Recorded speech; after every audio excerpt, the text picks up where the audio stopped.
Now, welcome to the lecture on fundamentals of mechanics and heat.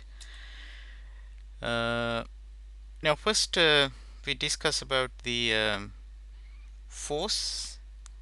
Now, when an object changes speed, that means when it is accelerating or decelerating, its shape or direction of formation, a force is acting on it.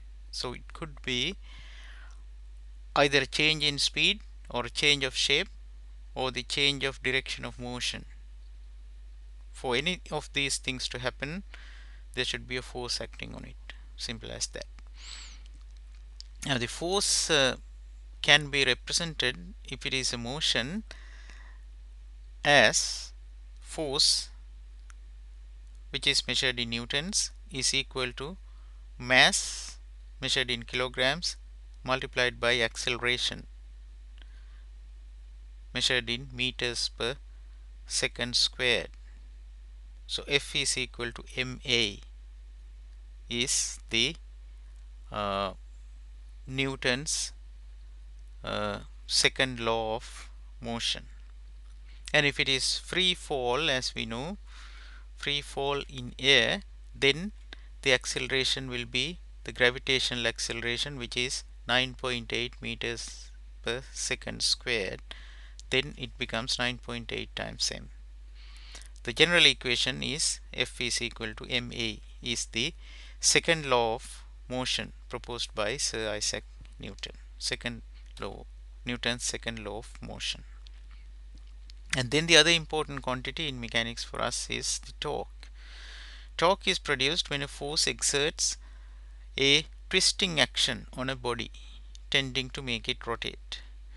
Torque is equal to the product of the force times the perpendicular distance between the axis of rotation and the point of application of the force. So if you consider this disk, and on the circumference of the disk, if there is a force acting, and if this disk is free to rotate around this center, then r is the perpendicular distance to the force. So the torque is F times r. What is mechanical power? Mechanical work done whenever a force F moves a distance d in the direction of the force, then the work done is F times d. Work done is F times d.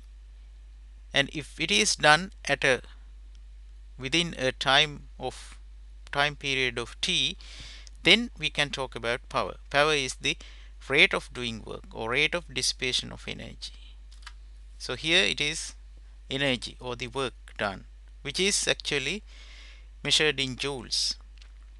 Power is so many joules per second. So power is W divided by the time t, work done divided by the time t. And the power of a motor. The mechanical power output of a motor depends upon its rotational speed and the torque it develops.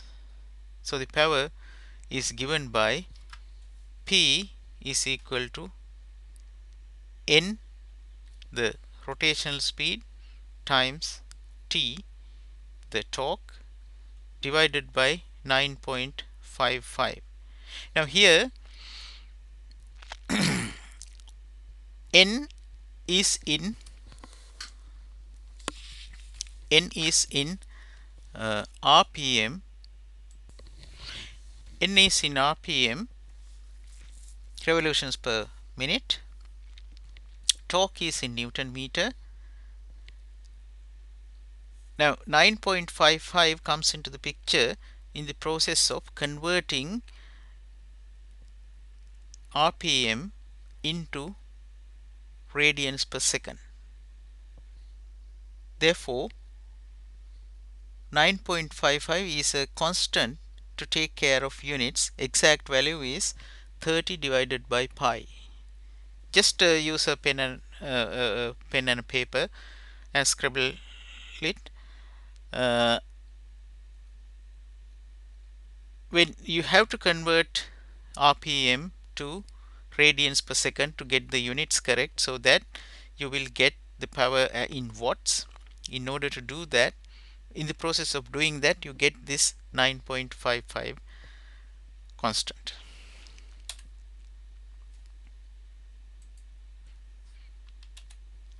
And then the efficiency of a machine.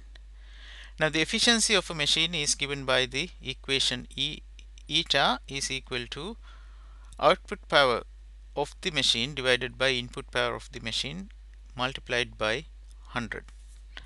If the output power is P out divided by input power Pi, the whole thing multiplied by 100 is eta, the efficiency. Kinetic energy is another important thing. Kinetic energy of a linear motion is given by Ek is equal to half mv squared. M is the mass, v is the velocity. If it is a rotational motion, then Ek is given by 5.48 into 10 to the power minus 3 Jn squared. J is the inertia. J is the inertia, and N here again is in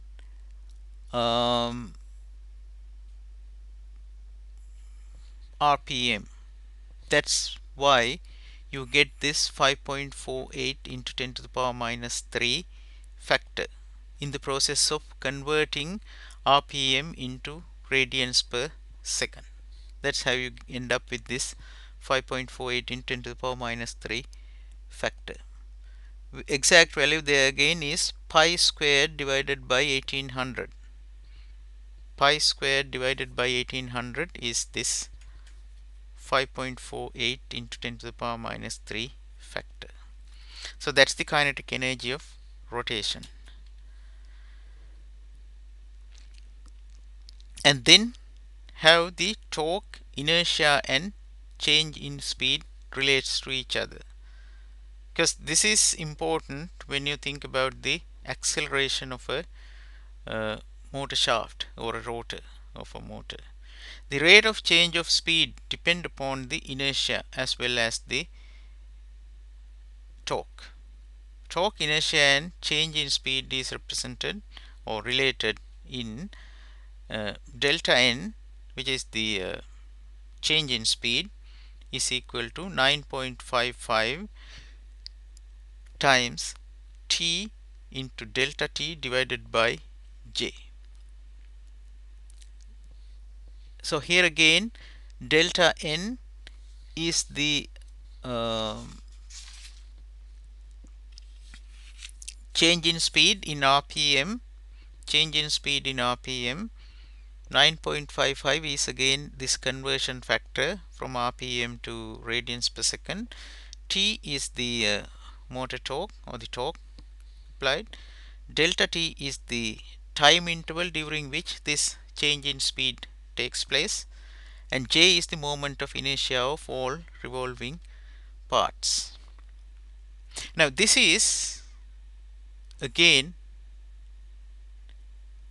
related to this C is equal to j theta double dot, basic equation in physics. Total algebraic sum of all the torque components is equal to the inertia times the acceleration. So this equation is derived from that.